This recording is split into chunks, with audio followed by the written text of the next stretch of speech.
Muy buenas noches a todos. Es hoy la sección especial para los coroneles Chup Chup en YouTube, en la comunidad de apoyo que nos estáis mostrando un apoyo incondicional. También para los suscriptores Patreon más Premium.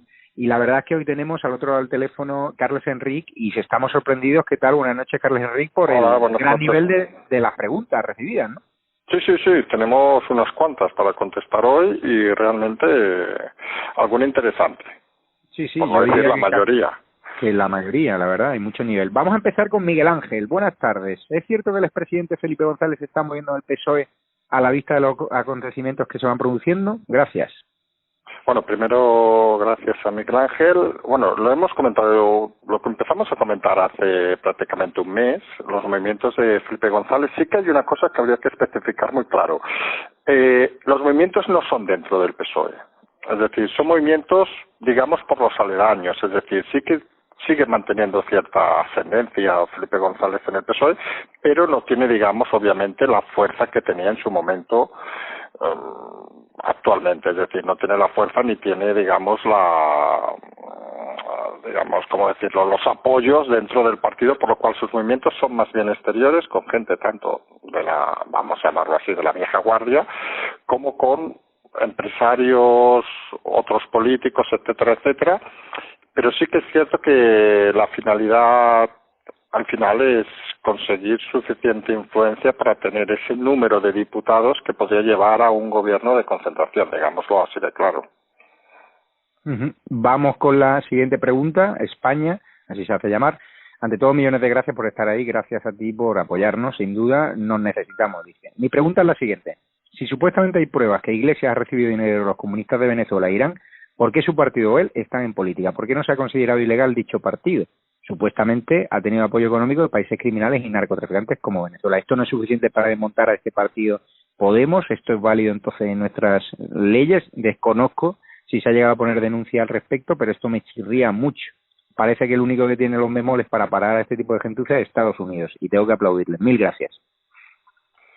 Vamos por partes. Ha dicho dos cosas que son bastante evidentes. Es decir, una, y cito literalmente, dice, supuestamente ha tenido apoyo económico de países criminales. La palabra que usa correctamente es supuestamente. Es decir, aquí puede haber muchas evidencias, pero realmente no hay ninguna sentencia clara, definitoria de financiación ilegal.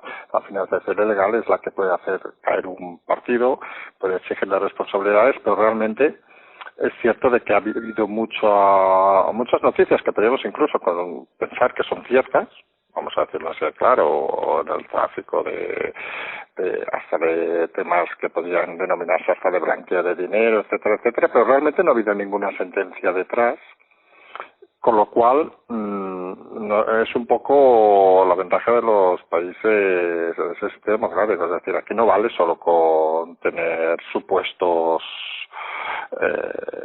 temas, sino hay que tener constataciones, hay que tener evidencias. Y de momento, hasta donde sepamos, no existe ninguna prueba contundente y sobre todo ninguna sentencia contundente.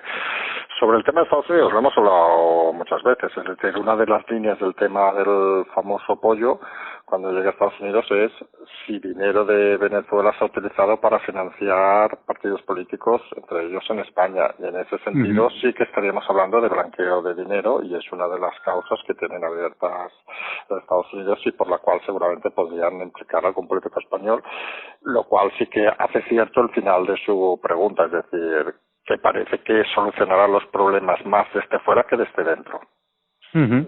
Hay otra pregunta que dice José Amaro Carrillo Rodríguez. Dice, buenas noches, antes de formular mi pregunta me gustaría mostrar mi apoyo incondicional a Javier Negre. Muchísimas gracias, José Amaro, porque dice que dignificamos el oficio más hermoso del mundo, como diría Gabriel García Márquez. Ahora la pregunta para el señor Carles Enric, a quien también agradezco su extraordinaria labor informativa en estos tiempos tan complicados y convulsos. ¿Cuánto hay de verdad en la crisis constituyente a la que hizo alusión el ministro de Justicia, Juan Carlos Campos? Es decir, ¿pretende en serio este gobierno abordar una reforma de la Constitución? ¿Qué opinas? Bueno, primero agradecer a José Maro la pregunta. También es un tema que a muchos nos ha sorprendido, porque siempre habíamos hablado, y lo comentamos el otro día, siempre habíamos hablado de tres crisis, la crisis sanitaria, la crisis económica y la crisis social. Que apareciera una nueva crisis, la crisis constituyente, pues ha sorprendido a mucha gente y vamos a decir las cosas claras. Es algo que no ha gustado en muchos ministerios del gobierno, no lo sabían. Es algo que ha cogido por sorpresa y parece que es un poco más una tendencia de cierta ala del gobierno, porque fíjense que el tema entró a partir de una respuesta a una pregunta de otro parlamentario, es decir, no era algo que estaba previsto, digamos, como algo para presentar, sino que fue a raíz de una pregunta. Quizás se ha elevado mucho el tema, más de lo que ellos pensaban, porque parecía más una respuesta, vamos a decirlo así finamente, una respuesta para satisfacer a alguien, pero que quedara en bajo vuelo, y realmente ha subido bastante el tema. Veremos en los próximos días si hay algún tipo de manifestación, pero no parece que sea muy inteligente en estos momentos abordar una crisis constituyente, vamos. Parecería una imprudencia incluso política. Dice Dionisio, ¿no crees que los mecanismos de defensa de nuestro sistema democrático están tocados de muerte? El Tribunal Constitucional tumbó la sentencia de ilegalización del brazo político de ETA por prisiones de Zapatero, atribuyéndose unas funciones que no son suyas. Después, el mismo Tribunal Supremo, poco menos que absolvió a los golpistas catalanes hablando de que todo fue una ensoñación. Las televisiones y medios de comunicación están ya todas compradas por el gobierno y con ingresos mermados por la caída de publicidad, por el confinamiento del estado de alarma y la crisis económica que viene. Grande Marlaska descabeza por completo a la Guardia Civil para poner al que le llevaba las maletas a Delcy Rodríguez en Barajas. Y ya un ministro ha hablado en sede parlamentaria de proceso constituyente. Y yo me pregunto, ¿de verdad quedan mecanismos que nos permitan confiar en la continuidad de nuestro Estado de Derecho? Gracias mil a ambos por no callar. Gracias a ti, Dionisio. Bueno, primero agradecer a Dionisio la pregunta extensa. Yo creo que es de estas preguntas, digamos, que hay que intentar contestar de una manera contundente, con todo el respeto, ¿eh? Es decir, ¿existen mecanismos? Claro que existen mecanismos. ¿El Tribunal Supremo absolvió a los golpistas catalanes hablando de una ensoñación? Hombre, yo creo que les han quedado algunos 15 años, que a los 3 años, 4 estén fuera, pero ya llevan unos años en la cárcel. Eso no parece ser una absolución. El tema de para centrar en los puntos que indica, la crisis económica es descartable que viene, es decir, el tema de intentar descabalgar a la Guardia Civil también parece que no vamos a hacer ningún comentario porque es bastante evidente. Pero dicho lo cual, el proceso constituyente, lo hemos comentado hace unos minutos, y lo de los medios de comunicación, bueno, eso seguramente es un tema que hemos dicho desde hace semanas. Es decir, uno de los problemas de la democracia actual en España es que no existe el cuarto poder. Y eso algunos no creemos que sea tanto por un mecanismo, que hemos hablado muchas veces de los mecanismos de defensa de la democracia, sino más bien por la incapacidad de cierto poder mediático, digamos, de poder sobrevivir en unas circunstancias como las actuales o como las de los últimos años.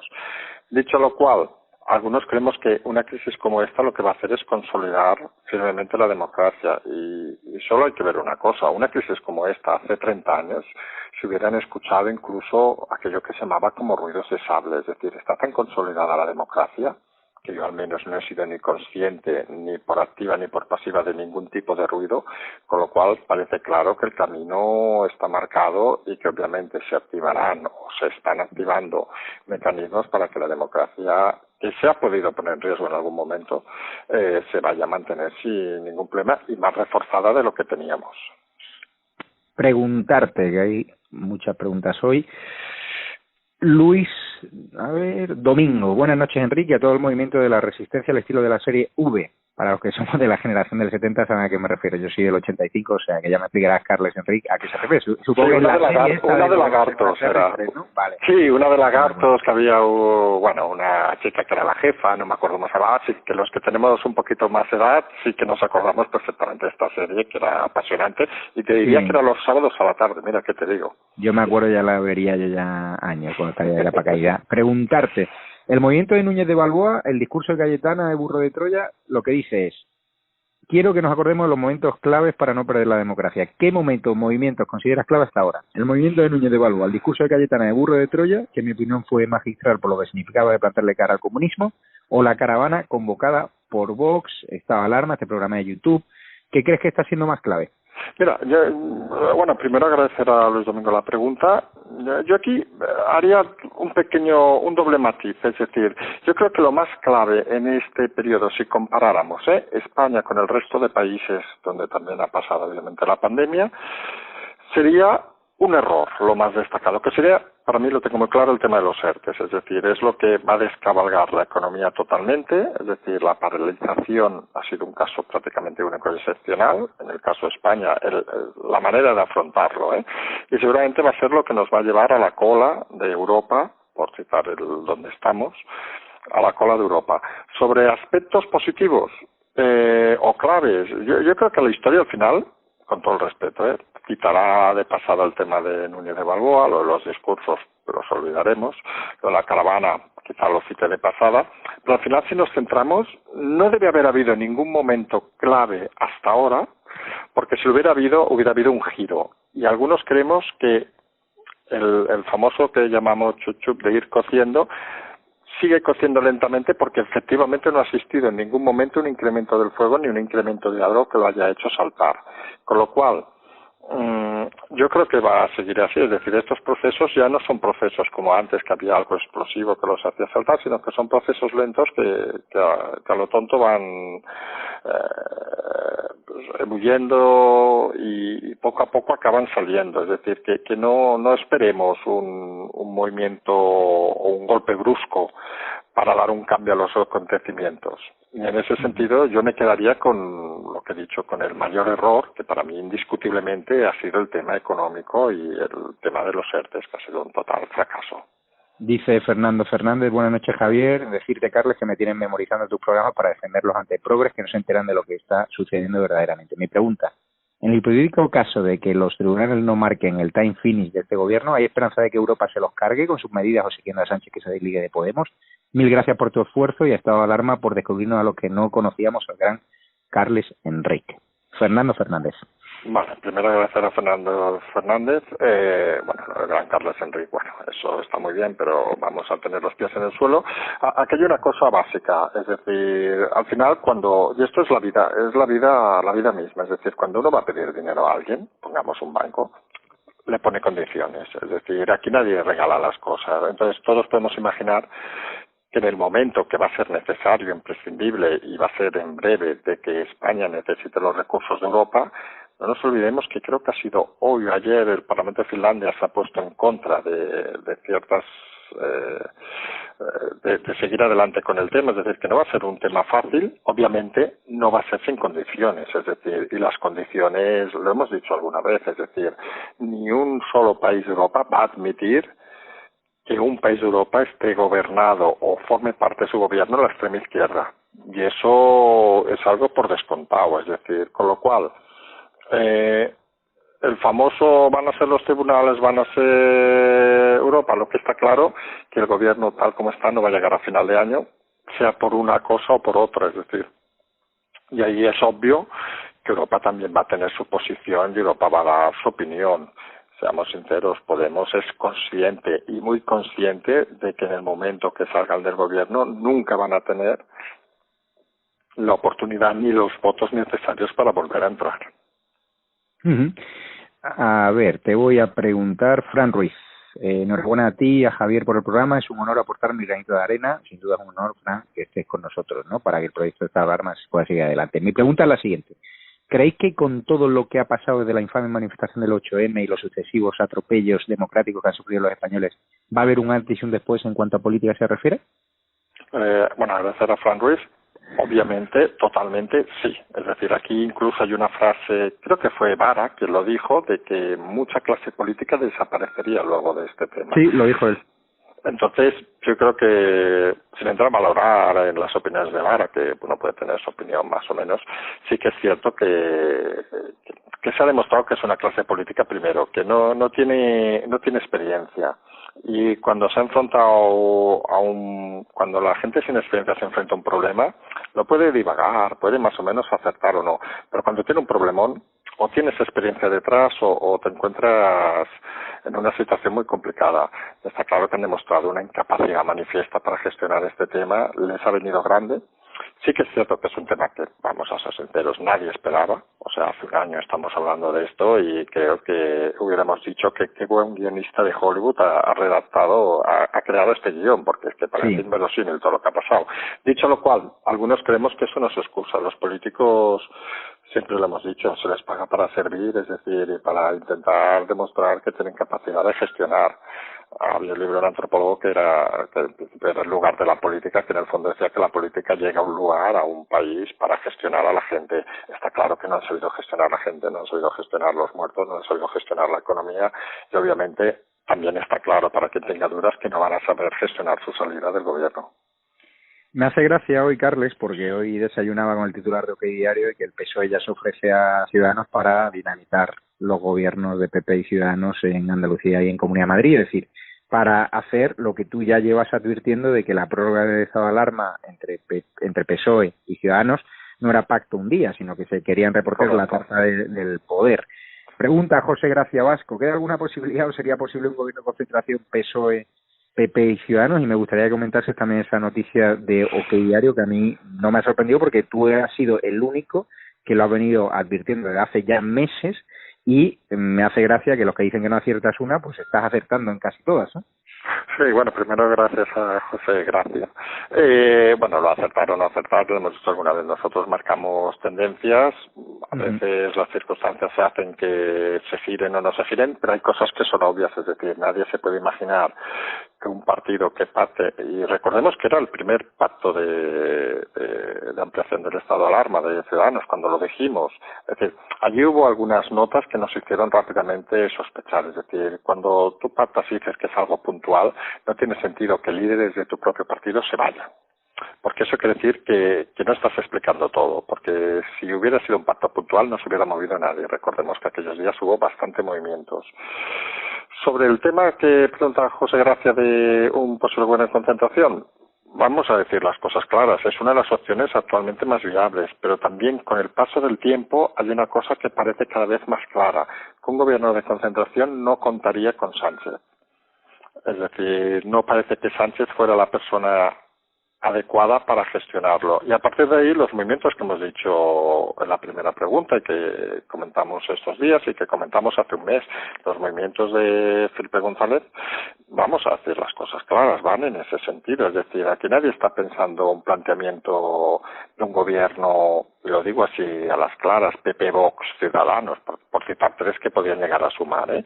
Es decir, aquí lo que se está planteando es un gobierno que sume PSOE, PP, Ciudadanos entre nosotros, bueno, que sume, lo sume, porque ya sería suficiente, pero que a lo mejor se entraría en el carro, pero un poco la filosofía va ahí, es decir, que llega un momento de que en una situación, y hay que hacerlo así, claro, estamos en una situación excepcional, en las situaciones excepcionales hay que buscar soluciones excepcionales, no locuras, sino soluciones excepcionales que al final no dejan de ser las más lógicas, es decir, queremos radicales en un gobierno, queremos, y eso con todo respeto para cualquier ideología, independentistas en un gobierno, queremos extrema izquierda en un gobierno, para salir de una situación como esta. Hombre, pues parece que los experimentos en una situación como esta no parecen lo más adecuado.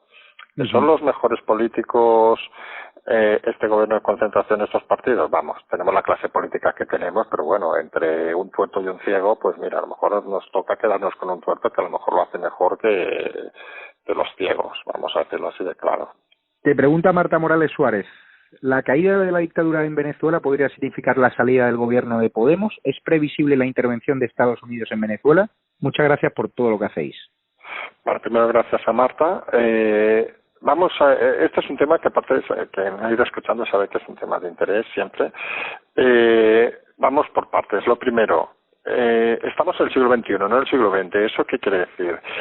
Que a diferencia del siglo pasado, cuando había que, vamos a utilizar la palabra, derribar un gobierno, vamos a decirlo así, había maneras como quien tenga un poco más de años o sepa de historia se acordará, Panamá, Granada, etcétera, Granada en el Caribe obviamente, que directamente los marines aparecían allá y hacían lo que hacían. Eso ya no es una política actual ni del siglo XXI, ahora las cosas se hacen siempre, los regímenes no caen desde fuera, caen habitualmente desde dentro.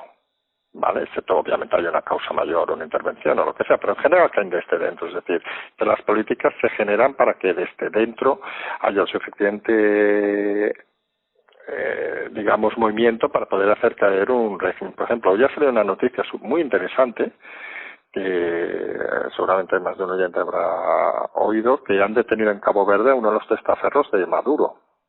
Y eso seguramente es un tema muy importante porque es seguramente una de las personas que más control tiene sobre dónde están las reservas de oro de Venezuela. Es decir, mucho dinero, y no solo dinero, sino mucho poder económico. Y en ese sentido, parece que la caída del régimen de Maduro, lo que decimos será seguramente, no nos olvidemos que la operación americana actualmente del Caribe contra el narcotráfico también, que tienen desplegados una flota, es decir, puede ser, no diremos en cualquier momento, pero que, bueno, es aquello que también como se va cociendo. Sí que es cierto, y eso parece indiscutible, en el momento que cayera el régimen de Venezuela, muchos papeles y mucha documentación que implicarían a políticos españoles saldrán a la luz.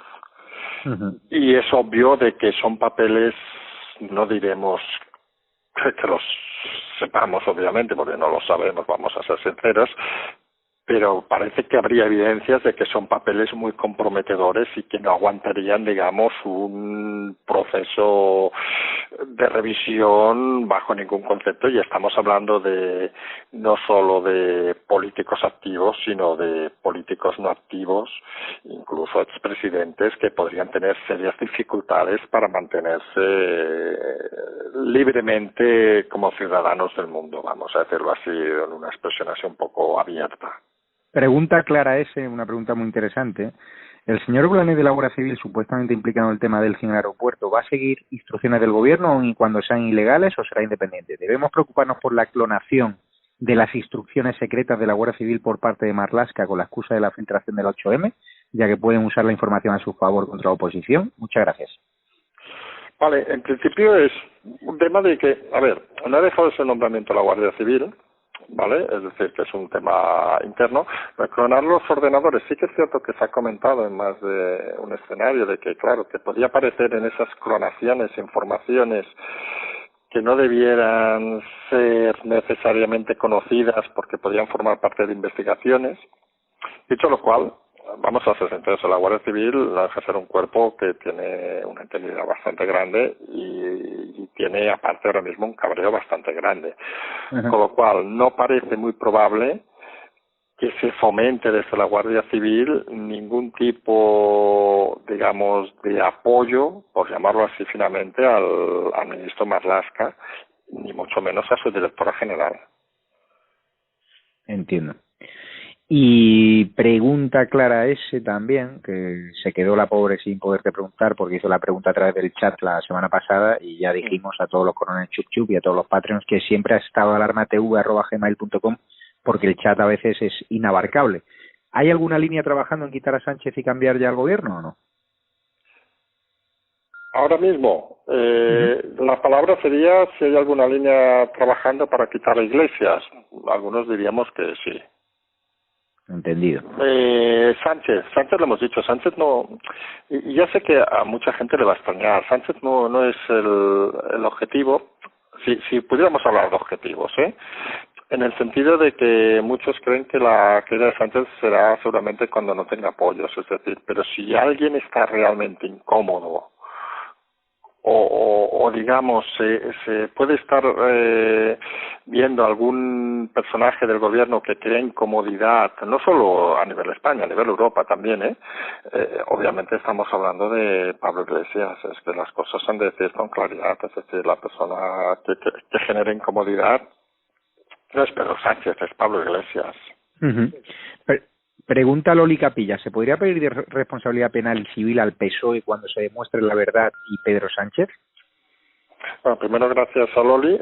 Obviamente yo no soy especialista en estos temas, pero sí que hay que recordar una cosa.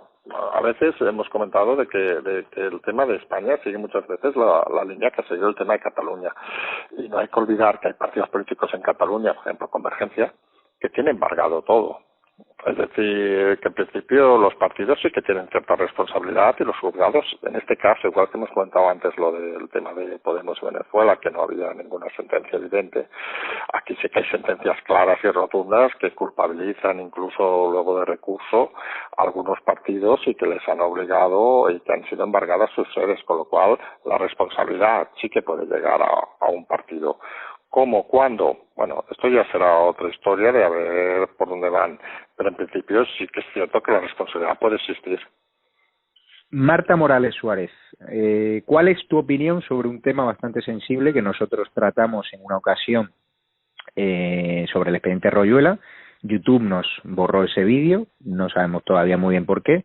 Nuestros abogados legalmente están estudiando ese caso, es un tema muy complejo. No sé si querría dar una opinión, que hay muchos seguidores de Estado de Alarma que preguntan por qué no tratamos expediente Royuela. Es un tema complicado, lo están mirando los abogados, y también porque YouTube nos ha borrado ese vídeo de la entrevista al hijo de Royuela. Bueno, primero, gracias a Marta Morales. Es cierto que es un tema que a mí me han preguntado tantas veces, que voy a decir la verdad, que lo he tenido que mirar. O sea, lo miré en su momento. Y vamos, yo lo he explicado, lo leí con mucha paciencia, lo he explicado alguna vez. Es decir, yo soy de los que piensa que las cosas son mucho más sencillas de lo que parecen.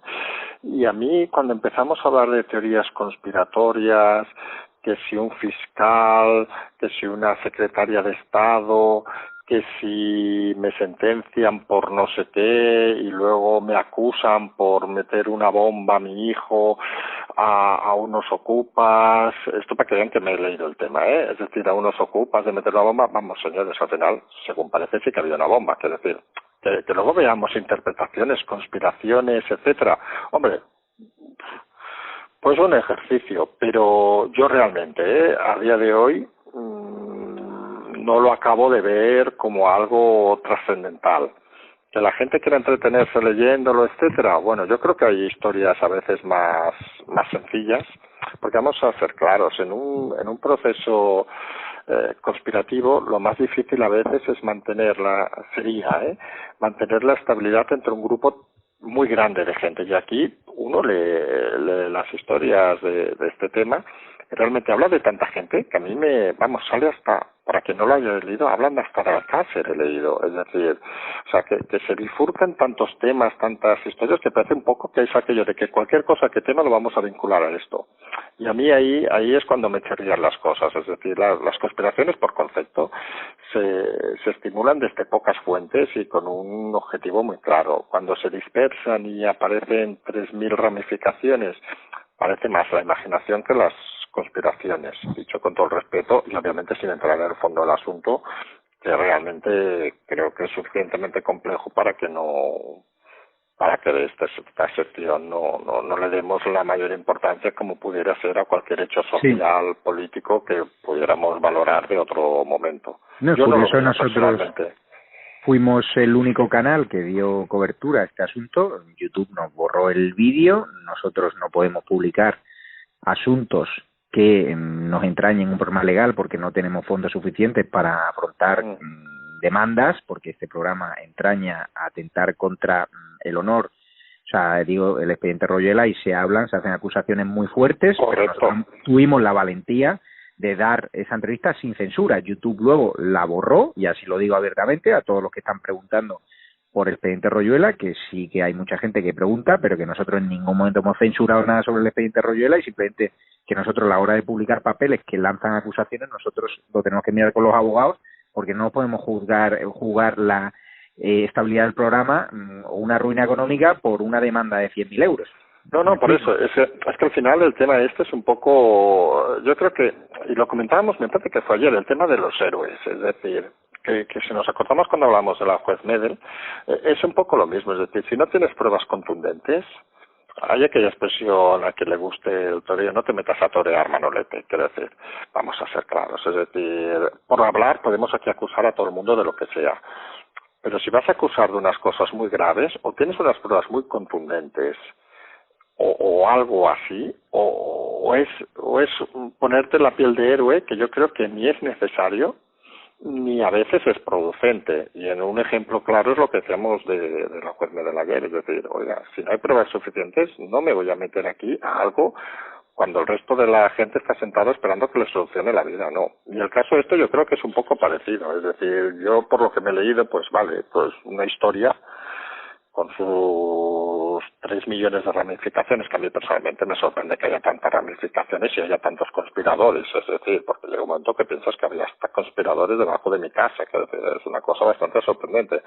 Dicho lo cual, parece que cada vez que pasaba algo, y aquí pongo el ejemplo que lo he leído, es decir, el caso de Alcácer, etcétera, todo estaba vinculado y al final dices, jolín, dice, es que esto del caso Roswell parece que, vamos, que todo el mundo implicado, cualquier cosa que hubiera pasado en España en ese periodo de años tuviera una vinculación con esto. Y a mí me parece, sinceramente, me parece que la gente no se dedica tanto a conspirar, y cuando lo hace se dedica a conspirar en cosas muy puntuales, vamos a ser claros, y no tiene ningún interés, vamos a decirlo así, por putear a alguien infinitamente desde 3.000 estamentos, es decir, no lo acabo de ver, Voy a preguntarte, Verde Esperanza. Buenos días, Carles. Aunque ya había participado con vosotros económicamente con una transferencia, me ha animado a suscribirme como coronel Chup Chup, porque tenéis razón. Pues no podemos pretender que trabajéis gratis. Nadie lo hacemos. Está claro que te están escuchando, Carles. Veo cómo aumentan las suscripciones como la espuma. Yo a quien tengo confianza les animo a que os vean. Estoy de acuerdo contigo, Carles, cuando dices que las cosas, incluso en altas esferas, son más sencillas de lo que parecen y que las soluciones también son sencillas. Por mi trabajo tengo oportunidad de hablar con gente muy diferente y probablemente diferentes ideologías. Y sin embargo, todos estamos de acuerdo en que esta crisis sanitaria se ha llevado fatal. Mis empleados, a los que he tenido y tengo en ERTE, ven que se están gestionando fatal. Un hombre con campos me decía que necesita 150 personas para trabajar en el campo el mes que viene. Y que no hay, que nadie quiere. Le confiesan que no quieren dejar de percibir las ayudas económicas. Luego no nos echemos las manos a la cabeza si sube la cesta de la compra. Son tantas cosas mal que no sé ni qué preguntarte, dice Verde. Bueno, primero agradecerle la pregunta no pregunta y realmente nos lleva un poco a lo que hemos contestado antes. Al final el tema de los ERTES acaba configurando no solo un problema económico, sino un problema social, es decir, y los ingresos mínimos. Al final estamos generando un país de no sé si la palabra es de vagos, porque que suena fatal, pero bueno, podría ser una palabra, pero sobre todo estamos haciendo una cosa que yo creo que es lo más problemático, y yo creo que a mí solo que haya gente que esté reflexionando ya es importante, que al final lo que siempre hemos dicho, aquí la gente lo que ha de hacer es pensar por sí mismo, es decir, lo que comenta aquí Esperanza en el sentido de que hay gente que trabaja, que se cuenta de que las cosas se han hecho fatal, es decir, y negar eso, negar esa evidencia, es a veces te puede llevar hasta la desesperanza, como diciendo, jolín, digo, pero si es que es tan obvio de que se ha hecho fatal, que son conversaciones hasta estúpidas, que diría yo. Dicho lo cual, vale, tenemos un problema al final que hemos dicho desde hace tiempo, es decir, el problema de este país, y yo lo voy a decir con claridad, es la educación, es decir, la educación, y se ha de hacer algún día un pacto, igual que se hizo el pacto de las pensiones, que está muy bien, que nadie lo va a negar, pero debería haber un pacto de la educación y que cada gobierno que entre no cambie la educación y que de una vez se siente la gente y decida, oiga, ¿queremos ser un país que apueste por la educación o queremos ser un país, como se había hecho en su momento, que apueste porque la gente tenga títulos? No, hay que apostar por la educación porque la gente se le enseña a pensar. Es decir, no a decir sí o decir no, sino a pensar y que luego decida cada uno lo que le dé la gana. Y si uno luego de pensar decide que está encantado de la vida por ser de Podemos, por decir un extremo, por ser de Vox, aleluya, que lo razonen y perfecto. Lo que no vale es que la gente acabe siendo de partidos y decisiones porque mi bisabuelo era de este partido, mi abuelo, mi padre y mi familia son de este partido y yo siempre voy a votar a estos. Oiga, señores, que estamos en el siglo XXI, que es donde más información hay, en 21 siglos que llevamos, bueno, unos cuantos más, con lo cual la gente tenga la capacidad suficiente para valorar un poco de que no está en la vida para pasearse, para nacer, lo que decimos alguna vez, nacer hablando mal, follar y morirse, no, está un poco para, no solo para transitar, sino para disfrutar de la vida, y la vida se disfruta pensando y hablando de todo. Entiendo. Pregunta Sergio, ¿podrá ser algún día la justicia elegida por los ciudadanos en elecciones generales y podría con suerte desaparecer el peso en España como otros países ya ha pasado?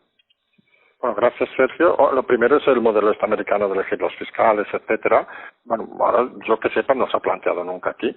Es decir, eso reciente no se ha planteado. Ya veremos si con los cambios que puede producirse tras todo este periodo se plantea. Supongo debería ser un tema europeo, es decir, no es un tema, entienda, nacional solo. Sobre la desaparición del PSOE, bueno, esto al final, algunos sí que creemos que los partidos tradicionales les va a costar mucho remontar, porque al final hay una cosa que es clara, es decir, tenemos una tendencia un poco al modelo en ese sentido americano, es decir, al final acaban votando en las elecciones menos del 50% de la gente, con lo cual los partidos tienen menos presencia de la que tenían. Partidos históricos que tienen 100 años, 200 años, pues deberían tener tendencia a desaparecer, igual que desaparece el Partido Comunista, pero claro, no parece fácil que en un país europeo la bipolaridad, digamos, entre, llamándole así para ser sintetizada, izquierda-derecha, cree que un escenario de los dos desaparezca, y está claro que si en un momento dado desapareciera el PSOE, habría un partido que tomaría su posición en el escenario, más en un país que hemos dicho más de una vez como España, que si el 1 es la extrema derecha y el 10 es la extrema izquierda, tiene una tendencia a estar en el 6 centro-izquierda. Entonces, parece obvio que si no es el PSOE, pues se llamará de otra manera, pero sí que habrá un partido que abarque esa área más socialista. Ojo, algunos seguramente piensan que el PSOE no abarca ya esa área socialista, pero bueno, eso es otra historia. Pregunta César Peña Ballester, un tema que ya hablamos ayer. La jueza acaba de archivar la causa contra el delegado del gobierno. ¿Respira la Moncloa más aliviada, Carles? Bueno, gracias, César. Lo comentamos ayer, es decir, el archivo es provisional. Vamos a repetirlo, es decir, con lo cual, en cualquier momento, con nuevas pruebas, puede apuntalar, y sobre todo lo más importante, quien pone más nervioso este archivo provisional, obviamente, es a Simón y Illa, que es donde van los tiros, porque al final el tema que dice la juez en su auto, que dijimos que es público y lo pueden ver en la web del Poder Judicial, es que parece ser que el delegado no le han transmitido las cosas que deberían transmitirle, y entonces uno se pregunta, la juez incluida, ¿por qué a un delegado de gobierno no se le transmite información que se le debiera transmitir? Con lo cual, está apuntando directamente, y no hay que olvidarlo, está apuntando directamente al señor Simón y al señor Illa. O sea que a mí me parece que la palabra aliviados no es la más correcta para que definan su situación ahora mismo. Entiendo. Pregunta Albert A. Hola, dado que el gobierno es muy dado a sacar determinados temas y atacar cuando le interesa tapar de determinados asuntos, como ha ocurrido con el tema del rey Juan Carlos, ¿existe la posibilidad de que los partidos de la oposición utilicen esa misma táctica como contraofensiva? Creo que para dar guerra a este gobierno hay que bajar al barro como hacen ellos, porque la campaña propagandística es un asiduo continuo. Muchas gracias. Bueno, gracias, Albert. Yo es una de las preguntas más interesantes que para responder, porque es un poco una valoración, ¿eh? Es decir, algunos creemos que hay dos variantes, es decir, tiene por un lado la oposición la opción de bajar al barro, como dice él, o por otro intentar desmontar el barro. Entonces, bajar al barro no deja de ser hacer la política que algunos han criticado mucho, es decir, al final el barro del gobierno y de la extrema izquierda, y vamos, no hay que ser un genio analista para darse cuenta, ha sido el uso abusivo de matones, acusaciones, propaganda, etcétera, etcétera. Algunos creemos que si la oposición debe hacer eso, pues entramos en un escenario conflictivo, porque estamos fomentando dos extremos, dos tipos de matones, y cuando hay dos matones en un escenario es complicado. Pues quizá algunos creemos que sería más inteligente intentar desmontar intentar desmontar ese matonismo, intentar desmontar esa propaganda. Y ahí hay maneras que, aunque a la gente le pueda sorprender, parece que no son difíciles si hay una colaboración entre mucha gente. Vamos a poner un ejemplo muy rápido. El caso de Twitter, los asaltos, los acosos, etcétera. Si se exigiera a Twitter que nos diera el IP de dónde vienen todos los asaltos, seguramente nos saldrían 10 IPs, 15 IPs, 25 personas. Oiga, orden judicial, organización criminal, porque esto es una organización criminal, hay que decirlo, es decir, pueden no tener padre, no saber dónde están o buscarlo, pero se comportan como una organización criminal, y como organización criminal que se comportan, oye, eso es un delito. porque están acosando a gente simplemente por el hecho de opinar diferente. Y en ese sentido, algunos creemos que eso no es bajar al barro, eso es intentar desmontar el barro, y creemos que la política adecuada debería ser eso. Obviamente, para eso hay que demostrar una serie de cosas, principalmente una que a veces echamos en falta la oposición, que es primero saber hacer las cosas y segundo tener las narices de hacer las cosas, porque también hay que ver que a veces la oposición está más cómoda en el papel de lloriquear, de decir que nos atacan, que no sé qué, qué malos son, no sé qué, en vez de enfrentarse a un problema con un par de narices. Ya, vamos a preguntarte con David Pastor Rodríguez.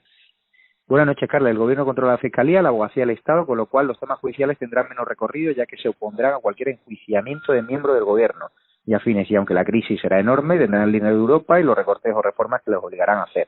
Ya se encargará el gobierno de camuflarlas. ¿Seguís pensando que este gobierno no llegará a final de año? Gracias y saludos a ambos. Vale, gracias, David. Bueno, mi opinión es clara y rotunda. Este gobierno no llega a final de año, es decir, vamos, y eso es incontestable. Es decir, yo creo que allí ya no sé de apostarme nada, ni mucho menos, pero vamos, es una situación obvia para algunos de que no llega cada día para el gobierno, y es algo que a veces desde el análisis cuesta entender. Es decir, y a veces lo digo, a veces hay que mirar, cerrar los ojos y pensar un poco y decir, ¿está peor el gobierno hoy que ayer? ¿Está peor hoy que hace una semana? ¿Han salido más cosas en contra del gobierno ahora que hace un mes? Todas esas respuestas son sí. Es decir, más todavía. La crisis económica, para hacer el análisis inverso, ¿será peor de aquí un mes que ahora? ¿En septiembre habrá muchos más problemas que ahora? ¿Europa deberá darnos dinero? Todo eso también es sí. Es decir, con lo cual, al final, todo nos lleva al mismo camino, a la misma tendencia, que el gobierno acabará. No, aún, eso sí que es cierto, aún no sabemos cómo, ni qué día, obviamente, ni cuándo, pero que no llegará a final de año parece una evidencia muy clara. Dicho lo cual, bueno, controlan temas judiciales, sí, pero al final los jueces, obviamente la Fiscalía es quien acusa, la Abogacía del Estado, 3/4 de lo mismo, pero al final los jueces acaban decidiendo.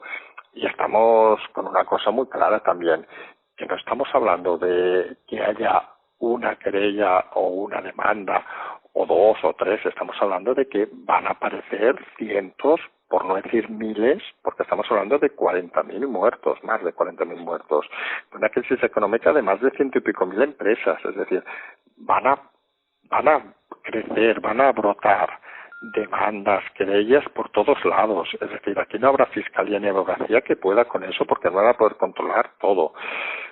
Con lo cual, algunos seguimos diciendo con rotundidad que este gobierno no llega a final de año, seguro. Pues sí, lo llevas diciendo varias semanas. Joe Slips, buenas noches, Carles. Eres para mí el mejor analista político de España. Anda. Mi pregunta es la siguiente. Se está hablando del 8M, que está claro que la tardanza en el confinamiento ha sido la principal causa del desastre humano, pero se ha dejado de hablar de algo que a mí me resulta más grave, pues es, en vez de ser un motivo ideológico, es por puro negocio, que son las compras sanitarias. ¿Qué se sabe de todas esas compras infladas y defectuosas hechas con empresas desconocidas? ¿Qué se sabe de los famosos agentes de aduanas? ¿De todas las compras bloqueadas en aduanas en los momentos más calientes de la crisis sanitaria? Bueno, primero gracias a Joe, bueno, el mejor analista político, bueno, cada uno tendrá su opinión. Yo también un poco más ligado con lo anterior, es decir, yo me parece claramente que por ahí van a tener un gran problema el gobierno, es decir, porque ahí estamos hablando de una cosa que no hablas ya de ideología, sino hablas de cifras y de cosas mal hechas. Es decir, la contratación pública tiene una normativa, es decir, se han infringido normativas. Esto al final es como aquello que creo que alguna vez hemos comentado de Al Capone en su momento, salvando distancias, obviamente no estoy acusando al gobierno de ser Al Capone, pero un poco lo mismo, al final acabó cayendo por un tema contable. Es decir, y aquí el gobierno no solo se está enfrentando, aquí estamos a veces dándole, obviamente, la importancia que tiene a los miles de muertos, a la crisis económica, pero al final detalles como estos son los que tienen un recorrido mucho más rápido judicialmente. Oiga, hay una normativa de contratación pública, ¿usted la ha infringido? Eso es delito. Y yo en eso estoy totalmente de acuerdo con Joe, de que por aquí van a tener muchos más problemas de los que creen. Uh-huh. La última pregunta, Angival. Buenas noches, Carles. Hoy en un tuit decías que los cuidados, los españoles, no apoyan suficiente a los que están luchando para evitar que España se convierta en una dictadura. Y creo que tienes toda la razón, pero yo no sé cómo podemos ayudar. Nos tendríamos que unir y organizar, pero ¿cómo? Pregunta Angie Val. Bueno, primero gracias a Angie.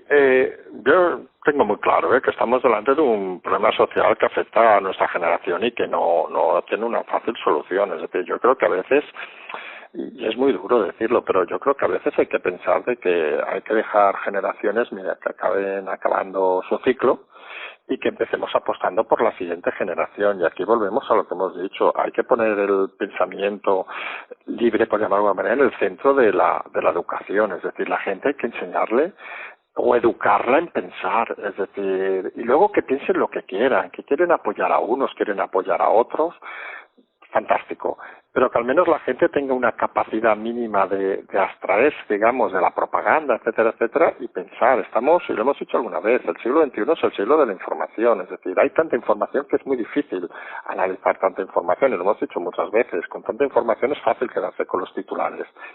Pero si no modificamos la educación de este país, lo único que estamos creando es seguidismo, gente que lo único que hace es repetir las cosas como loritos. Oye, ha salido que, yo qué sé, que el rey se ha llevado una comisión, pues se la ha llevado y es un chorizo, no sé qué. Ha salido que el otro ha hecho no sé qué, pues es no sé qué y tal. Ahora toca decir a todos que Simón es genial y le vamos a hacer un monumento, pues es decir que nadie piensa. Entonces, al final el problema de país no es tanto buscar organizar, ni buscar lo que hemos dicho alguna vez, ni buscar héroes, ni buscar cosas parecidas, sino algo más simple, es decir, que la gente darle los mecanismos para que la educación sea algo que nos reconozca a todos, es decir, no la actual, sino algo de que nos obligue a todos a pensar, algo que sea la excelencia en ese sentido, y que luego con la educación, si tenemos a la gente bien educada, ojo, que no es lo mismo que tener con miles de títulos, que lo hemos dicho alguna vez, los títulos a veces no valen para nada, es decir, la gente se la ha de educar en pensar, es decir, en pensar libremente y en decidir luego lo que le dé la gana. Si tenemos eso bien montado, en una o dos generaciones, oye, pues quizá a lo mejor nos damos una sorpresa, eso sí hay que decirlo con claridad, aquí 30 años, porque estas cosas no son ciclos cortos, es decir, y los que estamos ahora, pues bueno, nos tocará a unos batallar entre lo que decíamos otro día, patrulleras contra portaaviones, y a otros les tocará pues vivir mejor cuando seguramente no tienen ni capacidad ni nada para poder hacerlo, pero bueno, vivirán mejor que otros, mira, simplemente porque han estado haciendo seguidismo o han estado haciendo el pelotismo tan típico español, etcétera, etcétera. Pero eso es algo que debe de cambiar simplemente por una cuestión de dar la misma oportunidad a todo el mundo. Y una de las cosas que te das cuenta en España es que no todo el mundo tiene las mismas oportunidades, y en ese sentido somos un llamémosle mercado mucho más diferente que el anglosajón, donde sí que se valora un poco mucho más las cosas, pero un tema más tradicional, porque realmente la educación de un área y de otra es muy diferente, y aquí estamos muy acostumbrados a ciertas cosas que algunos creemos que solo se pueden superar si tocamos la educación, creamos un gran plan de educación que ningún partido toque y apostamos porque la educación es el futuro de España. Bueno, y algunos seguidores nos piden si tienes alguna píldora informativa de primera mano en esta noche de sábado, que seguro que no sé si el equipo Zulu ha descansado, pero algo habrá habido, ¿no? Por si puedes dar una importante. Descansar aquí no descansa, ahora voy a ser muy vulgar, ni Dios, pero bueno. Un poco se está fomentando lo que llevamos días diciendo. Aquí el tema ahora clave es que sigue habiendo desavenencias en la Moncloa, y hay un factor importante que es la figura que hemos comentado desde hace días, la figura de Iván Redondo. Es decir, Iván Redondo está empezando a ver cosas que no empiezan a convencerle. Es una persona, y lo has comentado tú también, Javier, es una persona muy buena en la no sé si la palabra sería en la teórica, en crear el gran escenario, pero luego a veces cuando hay que negociar tantos frentes al mismo tiempo, se te complican las cosas y te das cuenta de que a lo mejor no todo el mundo es tan bueno, receptivo como creías, y empieza a estar, y lo hemos dicho alguna vez, empieza a estar bastante, no sé si la palabra es quemado, pero empieza a estar un poco harto de la situación. Y algunos hemos de recordar que aunque parezca sorprendente porque no la ha votado nadie, Iván Redondo es el gran hacedor, digamos, de que el gobierno permanezca estable y que el gobierno permanezca firme. Es decir, sin él esto se desmorona muy rápido y él es consciente de que él es, digamos, como si fuera un partido de baloncesto. Él es el base, el playmaker, el que dirige el juego. Y sin él hay un problema, porque el que metía 40 puntos no los meterá, el que cogía 20 rebotes no lo meterá, el que se movía por debajo del aro no lo meterá, que sepa baloncesto más o menos a lo que hablo. Y entonces él hace esa función. Entonces cuando la inteligencia deja un gobierno, puede haber problemas.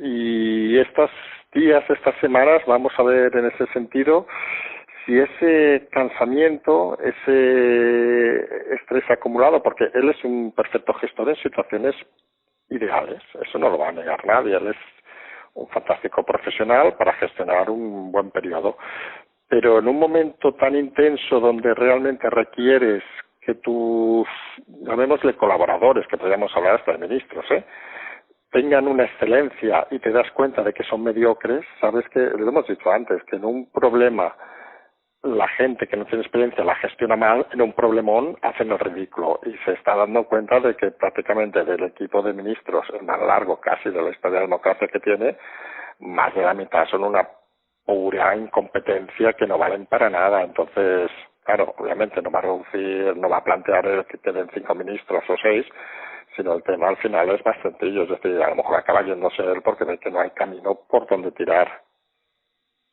Curioso, como nota curiosa, he estado en Marbella haciendo otro reportaje a hoteleros. Está uno de esos hoteles de lujo. Le he preguntado, oye, ¿es verdad lo que dice el gobierno que tenéis todo lleno aquí en Andalucía y tal igual?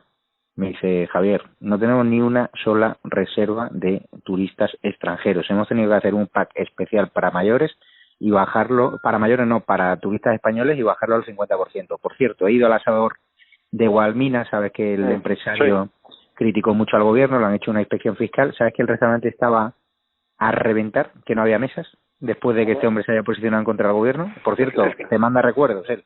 Vale, gracias. Lo primero es que al final, mira, sobre esto los turistas sí que hay una cosa que ha salido, a media tarde ha salido, me parece, juraría que lo he oído a las 6 o a las 7, de que, si se acuerdan los oyentes que hablamos de la prueba esta de que viene en el puente aéreo, por llamarle, recordando el tema de Berlín, luego de la Segunda Guerra Mundial, de Alemania a Mallorca, para atraer turistas, que se habló de 5.000, 6.000, ahora se habla de 10.000, resulta que la mayoría son inspectores de calidad. O sea, no son turistas. El titular que hemos leído es: los falsos turistas vienen a inspeccionar si la calidad es suficiente para enviar a turistas. ¿Dónde voy? Estamos llegando a un nivel que un país turístico como España, que seamos sinceros, es el segundo o tercer destino turístico del mundo, se ha hundido hasta tal nivel que tienen que enviarnos inspectores de países que no son ni entre los 10 que reciben más turistas del mundo a comprobar si funcionamos bien. Es decir, hemos bajado tanto la autoestima como país, como de aceptar tales cosas, que es que estamos llegando a un nivel tan de infravaloración que al final uno ya no sabe qué decir. Y sí que es cierto, y lo hemos comentado estos días por temas de la Costa Blanca, también de algunas zonas de Andalucía y del norte, que las reservas es totalmente falso. Es decir, muchos hoteles no van a abrir. Es decir, no van a abrir porque no tienen capacidad de abrir con las condiciones actuales, y muchas empresas turísticas están dando el año ya por muerto y ya veremos cuántas aguantan. Y le hemos dicho activa y pasiva.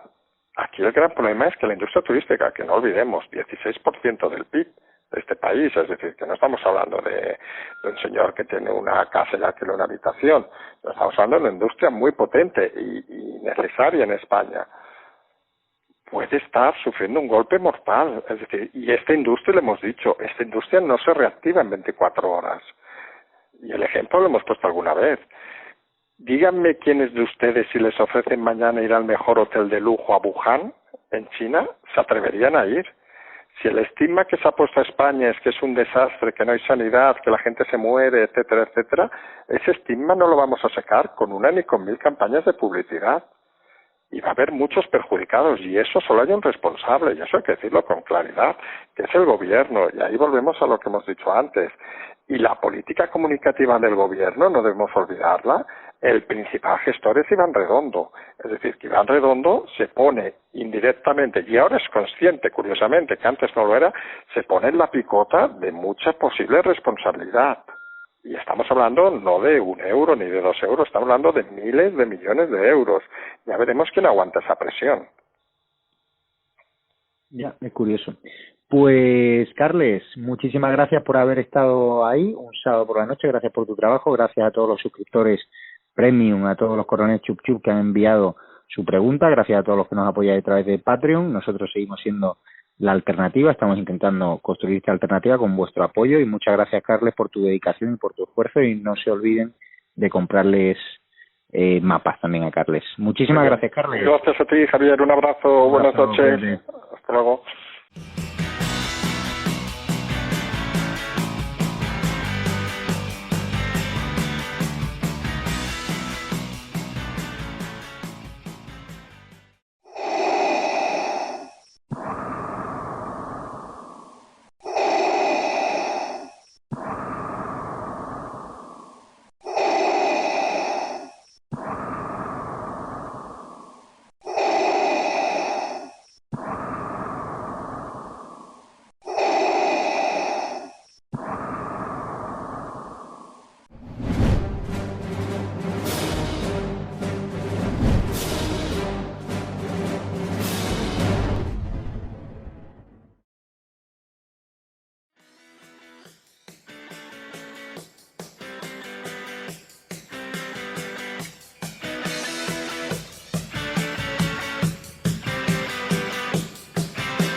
Como mucho, más allá de algún caso. Le diría que les va la vida. Tenemos un incremento de casos muy significativo. Cada decisión minuto a minuto está siendo la adecuada. No lo puedo explicar. Pueden sentirse protegidos. Esta es la situación que tenemos en la UCI. No conozco el detalle concreto del fármaco. Por referirme a lo que estaba contando. Se tratan de test fiables, homologados. Ya no tiene punto de retorno. La obligación del gobierno es gobernar, y gobernar significa decidir. No dormiría por la noche, junto con el 95% de los ciudadanos de este país, que tampoco se sentirían tranquilos. Dame los telediarios, uno de los 2 telediarios al día.